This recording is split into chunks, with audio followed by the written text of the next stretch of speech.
Welcome back to At Home with Lauren. I'm going to show you what we're having for dinner tonight. We're going to have brats and potatoes cooked in the crock pot. The first thing I'm going to do is cut up these potatoes.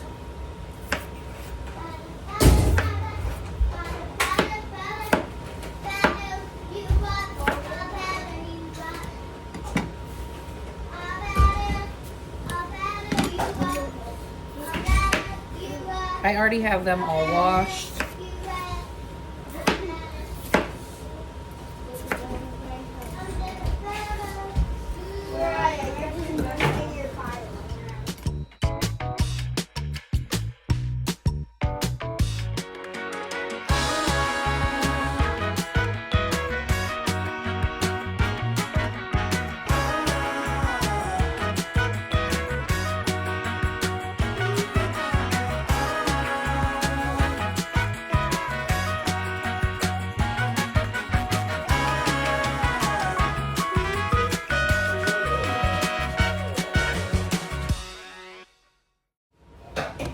I've got the potatoes all cut up. I'm going to drizzle some olive oil over them.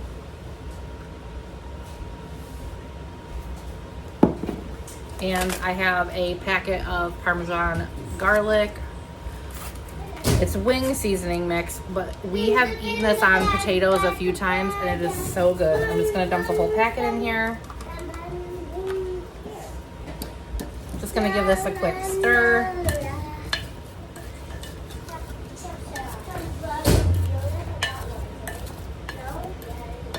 And I'm gonna get the brats cut up. This was from a large package of brats that I bought at Sam's. I divided it into 2 meals and put it in a vacuum seal bag, and they've been in our freezer. I'm just gonna cut these into small chunks and drop them in the crock pot.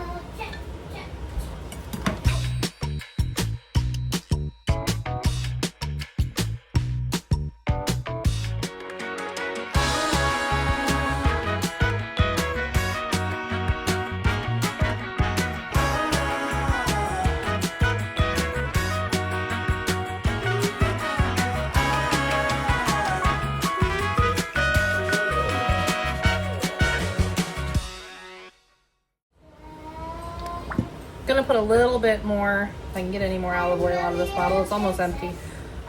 Just a little bit of olive oil on top here, and I'm gonna stir these in as best I can. Should have grabbed a better spoon. I'm gonna put this on high. We have dance tonight. Hopefully this is done in time. If not, we will eat when we get back. I had the sausage and potatoes in the crock pot for a couple hours. I'm just gonna give them a stir.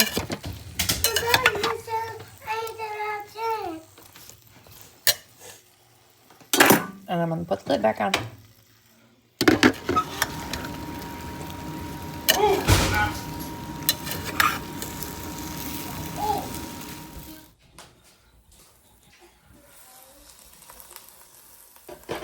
Dinner is all done. Let's get this plated up. The brats and potatoes have been cooking for about 6 hours on high. Wasn't quite ready when we needed to leave, so I left it going. This looks so good. Perfect. I'm going to make roasted spatchcock chicken, and I'm gonna cook it in my massive cast iron pan. I've already prepped the chicken by cutting the backbone out of it. When you cook a spatchcock chicken, the backbone is cut out and then it is spread out and laid on a pan. I'm going to cook 2 of them in my 17-inch cast iron pan in the oven. Let's get them seasoned.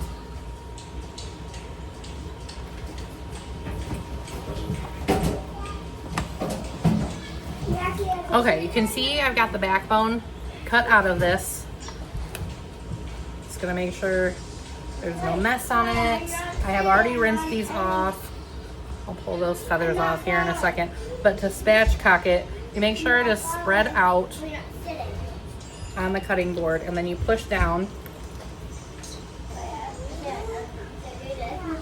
and pull it apart. Sometimes you'll hear it crack Sometimes you don't. So this is how it should look all pressed flat. To grease it some. Here's my other chicken. Same thing. I've already cut the backbone out. Just going to lay it out here. Pull it apart some. Push it down. I don't want my piece cut out that one. Please. I'm going to season with Old Bay seasoning. And I'm just going to coat both sides really well. Sometimes I pull the skin up and fill underneath with seasoning. I'm not going to do that today. I'm just going to rub this in on both sides.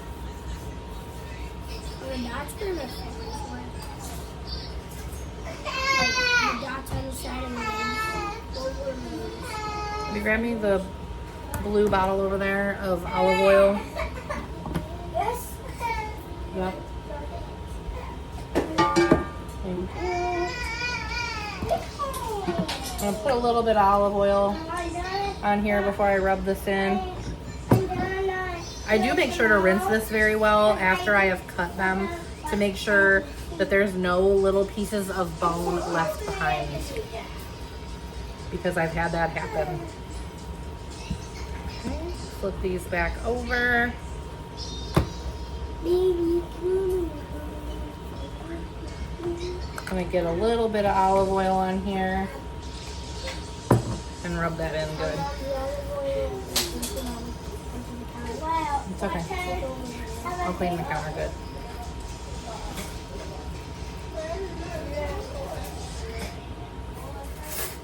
I've already coated my cast iron pan in some lard. I'm gonna position these chickens in here now. No, it's nobody's gonna know. Throw it away.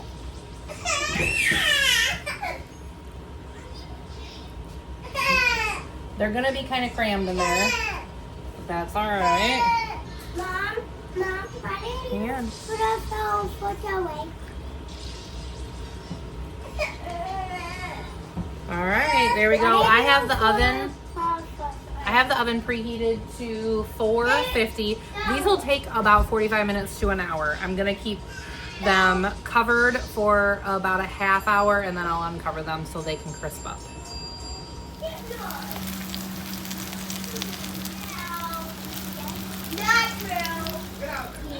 The chicken is almost done. It just has a few more degrees to go to reach 165. I've turned the oven off though, and I'm going to start peeling potatoes because I'm going to make mashed potatoes and gravy to go with our chicken. While I'm peeling the potatoes, I just wanted to take some time to chat with you all for a minute. So I'm sure that you have heard of the most recent attack that happened at a church. That happened in the town we live in. On Sunday, while we were at the campground, I was getting ready to make breakfast, and I was just picking some things up. And I picked up my phone real quick because I was going to turn some music on, and I saw a notification on Facebook from someone that I follow in our area that there was an active shooter incident at a church. And they named the road here. That road is about a mile from our home. Right away, it made me super emotional. Our own church is about 15 minutes from this church. Then as we start getting more and more updates about the situation, we learned that this affected a family at the dance studio that our girls go to. Thankfully, they're both okay, and they've been released from the hospital and they're at home.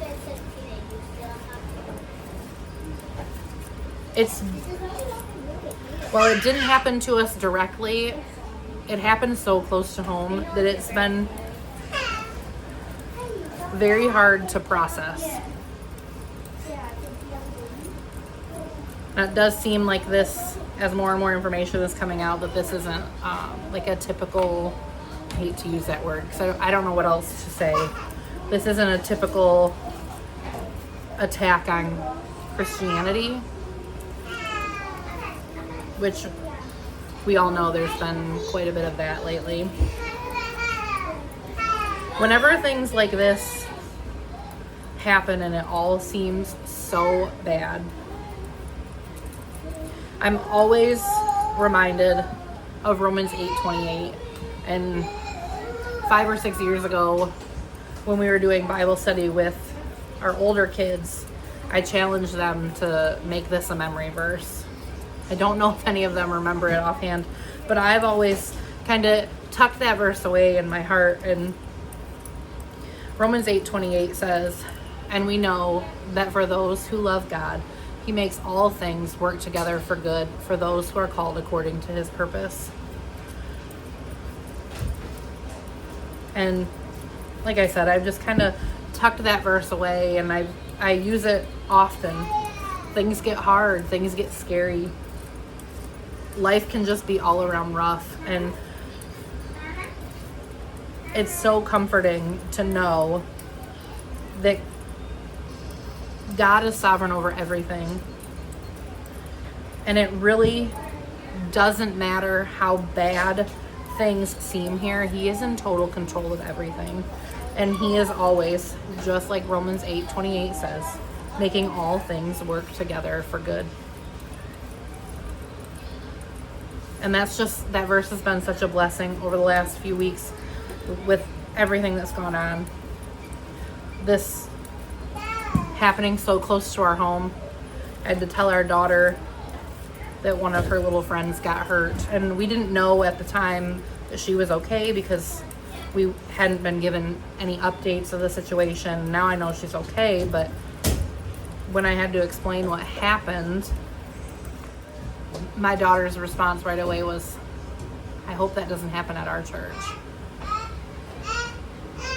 And I just told her, because I don't know how else to respond, that we just need to pray for our safety and protection and trust God.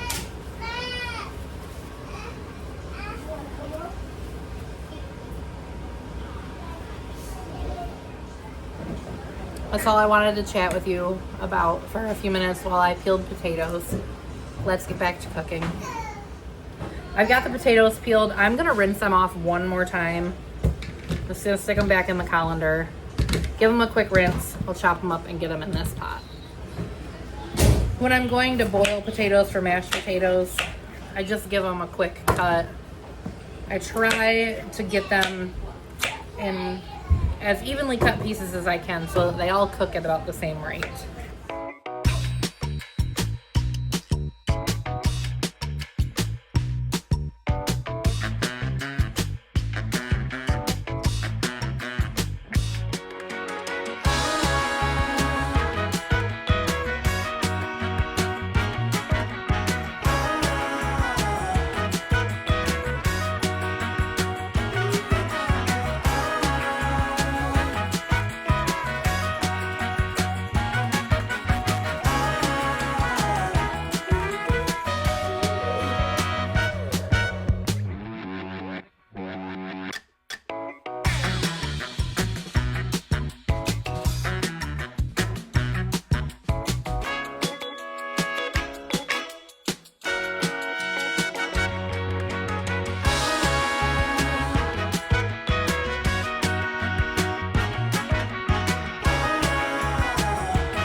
the chicken is all done. It took about an hour to cook.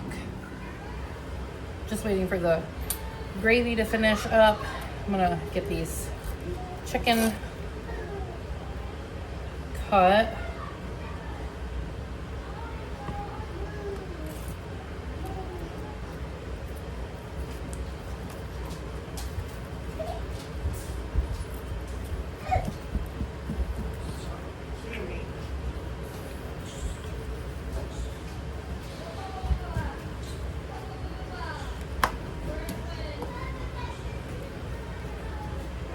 You can see how nicely it cooks.